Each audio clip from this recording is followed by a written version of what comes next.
This morning, televangelist Joel Osteen defending himself from a storm of criticism on social media, accused of failing to open his Houston megachurch's doors soon enough to flood victims. I don't know that we would have opened any sooner because, again, there were safety issues. Houston's mayor imposing an overnight curfew amid scattered reports of looting and armed robbers posing as police officers.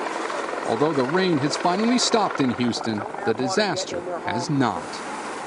Water still being released from two city reservoirs to ease pressure on the dam. It's just devastating.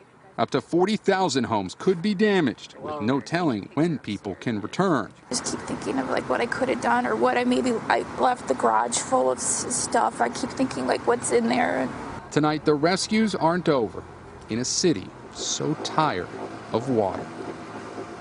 Here in Houston, the rain has relented, but just look at all this water still gushing into the suburban neighborhood. It is simply astounding. Today, Texas Governor Greg Abbott said that the National Guard in this state is maxed out, so another 10,000 members from across the country are being deployed. Lester. All right, Gabe Gutierrez, thank you. And tonight, the storm is on the move, bringing several more states under the threat of severe weather.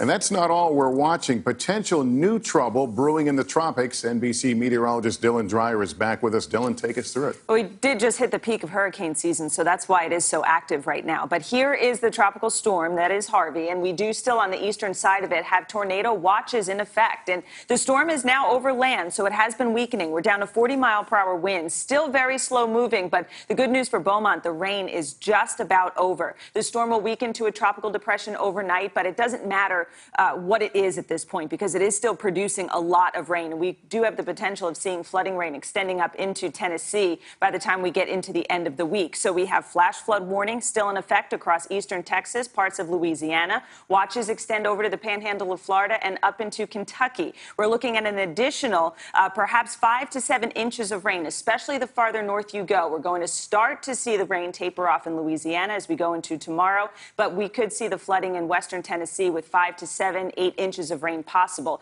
Here is Tropical Storm Irma. Now, it is still very early to determine if it will have any impacts on the United States, but it's forecast to strengthen into a Category 2 hurricane by the weekend, so that's why it is certainly worth watching. Prime time for hurricanes. All right, thank you.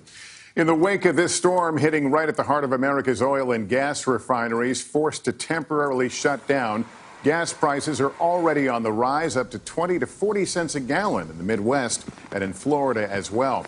The national average is also on the rise, up 2 cents today, according to the analysts at Gas Buddy, and prices are expected to continue to jump throughout the weekend.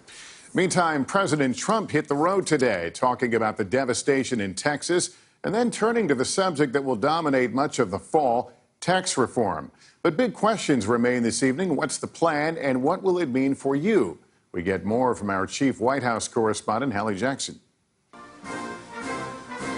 Before pushing politics, the president getting personal, directly addressing victims of Hurricane Harvey. To those Americans who have lost loved ones, all of America is grieving with you. That consolation coming as the president visits Missouri to talk tax reform.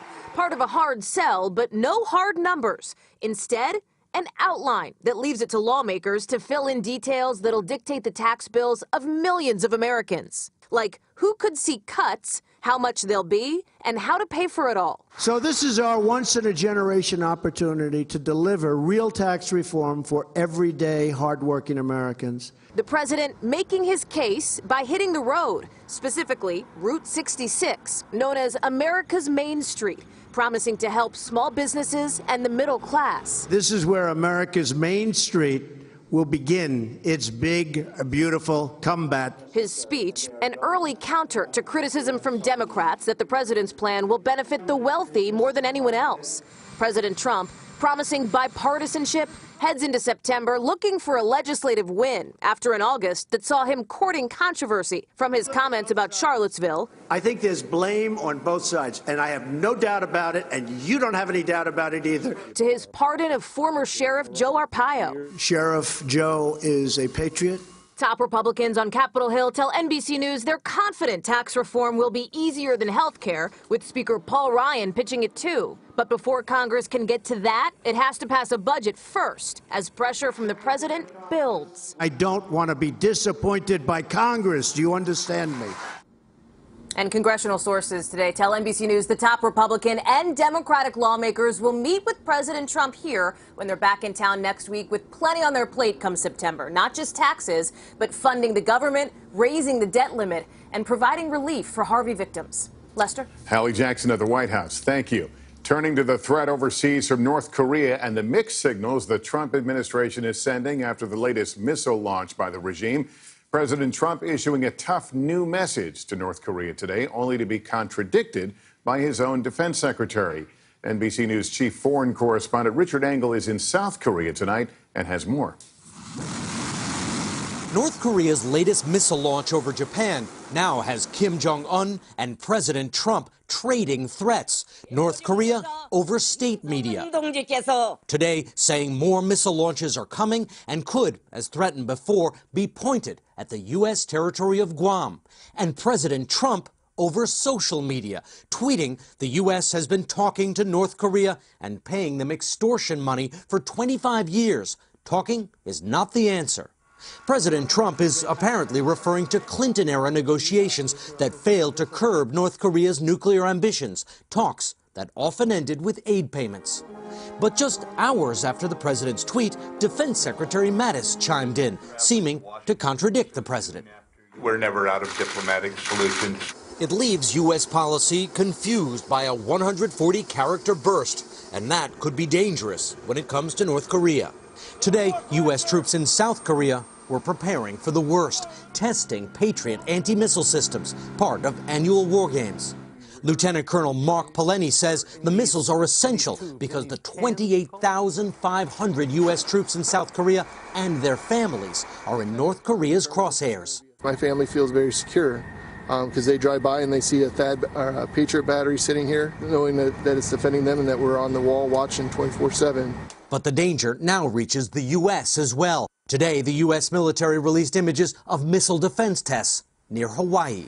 The question many in this region are now asking is what the U.S. and its allies may do in response to the North Korean missile test. In the past, they've reacted with some kind of show of force.